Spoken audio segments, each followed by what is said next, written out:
When I had waited a long time, very patiently, without hearing him lie down, I resolved the open letter. A very little crevice in the lantern. So I opening in it. You cannot imagine who steadily, until at length a simple dim ray, like the truth of the spider, shot from out the crevice and fell full upon the vulture eye. It was open, with open, and I grew furious as I gazed upon it. I saw it with perfect distances, a dull blue with a hideous wheel over it that chilled the very marrow in my bones. But I could see nothing else of the old man face or person, for I have direct the ray as if by instinct precisely upon the demon spot. And have I not told you that what you mistake for madness is but over acquaintance of the sins? No, I see there come to my ears a low, though quick sound, such as a watch makes when enveloped in cotton. I know that sound will do. It was the beating of the whole man's heart. It increased my fury as the beating of a drum, similitudes the soldier into courage. But even yet I refrained and kept still. I scarcely breathed. I held the ladder motionless. I tread who steadily I could maiden the ray upon the evil, maiden the hellish tattoo of the heart increased. It grew quicker and quicker and louder every instant. The old man's terror must have been extreme. It grew louder. I see louder every moment. Do you mark me well? I have told you that I am nervous, so I am. And now at the dead hour of the night, amidst the dreadful silence of that old house, so strange a noise as things exceeded me to uncontrollable terror.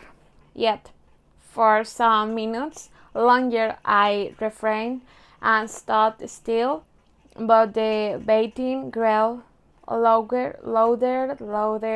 I thought the heart might burst. And now, anxiety seized me. The sound will be heard, be never. The whole men's are had come with a low yell.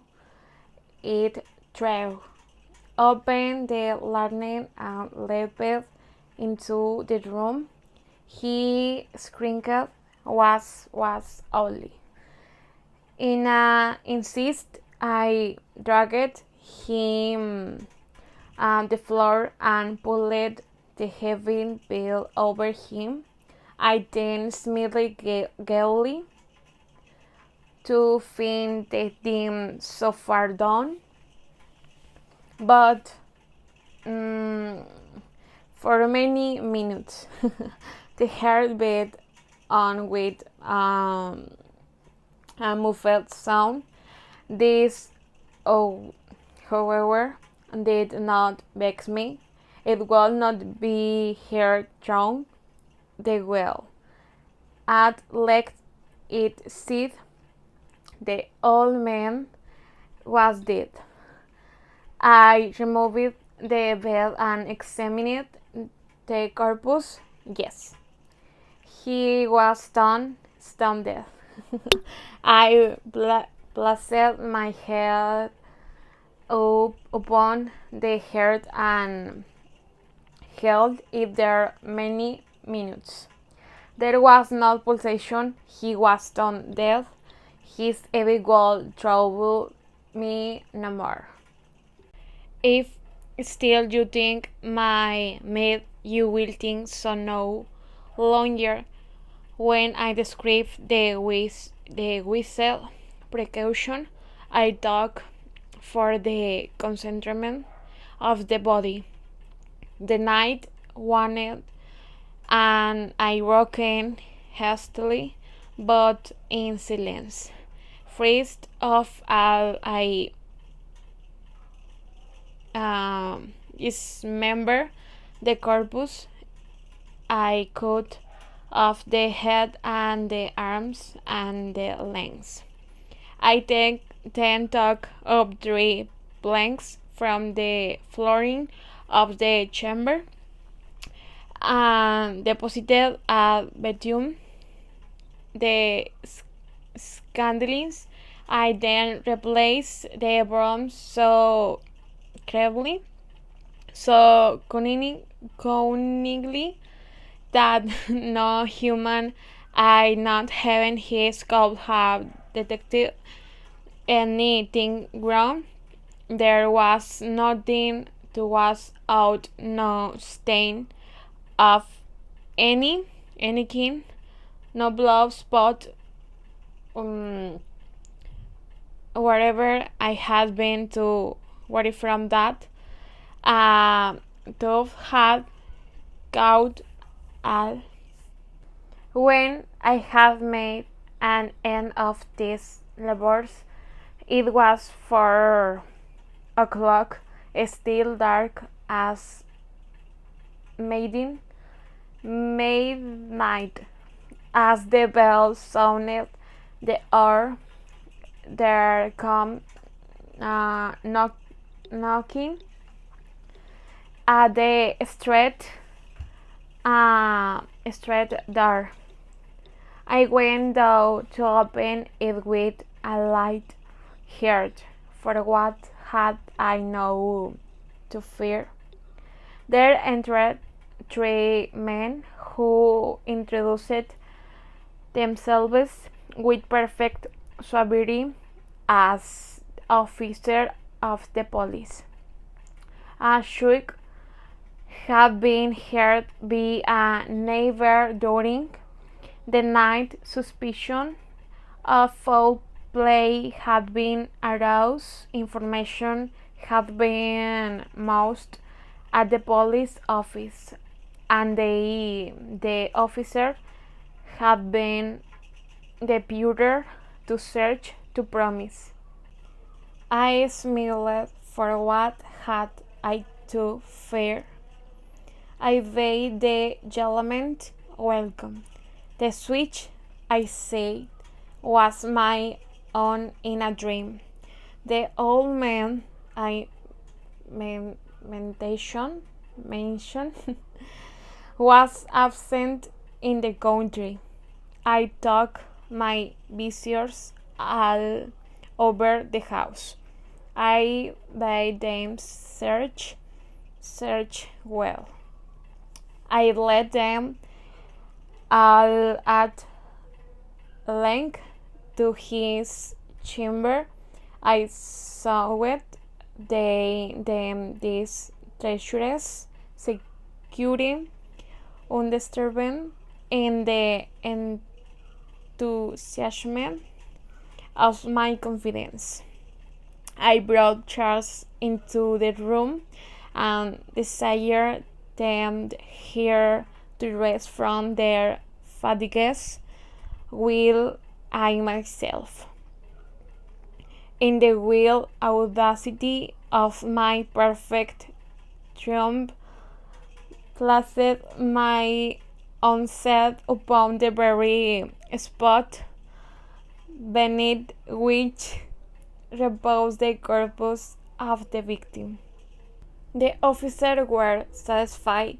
My manner had commenced then. I was singularly at ease, they said, and will I answered cheerily. They chatted of familiar things, but ere long I felt myself getting pale and wished them going. My head ached, and I fancied a ringing in my ears. But still they sat and still chatted. The ringing became more distinct. It continued and became more distinct.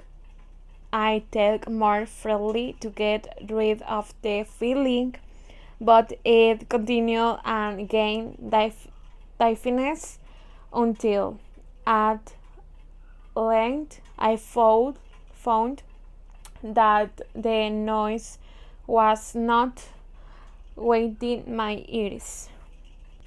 No doubt I now grew very pale, but I talked more fluently and with a heightened voice. Yet the sound increased, and what could it do? It was a low, dull, quick sound, much such a sound as a watch makes when enveloped in cotton. I was paid for waiting, and yet the officer heard it not. I talked more quickly, more vehemently, but the noise steadily increased. I arose and argued about trifles in a high and with violent gesticulation, but the noise steadily increased. Will they not be gone? I paced the floor to and fro with heavy strides, as if excited to fury by the observation of the men, but the noise steadily increased. Oh God, what could I do? I foamed, I raved, I swore, I sunk the chair upon which I had been sitting and gripped it upon the boards. But the noise arose over all and continually increased. It grew louder, and still the men chatted placidly and smiled. What is possible they heard not? Almay, good. No. They heard. They suspected. They knew. They were making a maker of my horror. This I thought, and this I think. But anything was better. That is agony. Anything was more tolerable than this derision. I could bear those implacable smilers no longer. I felt that I must scream of R.D. And now again, arc louder. Williams, I shake the symbol no more. I admit the death there of the planks here. It is the beating of his hideous heart. The end.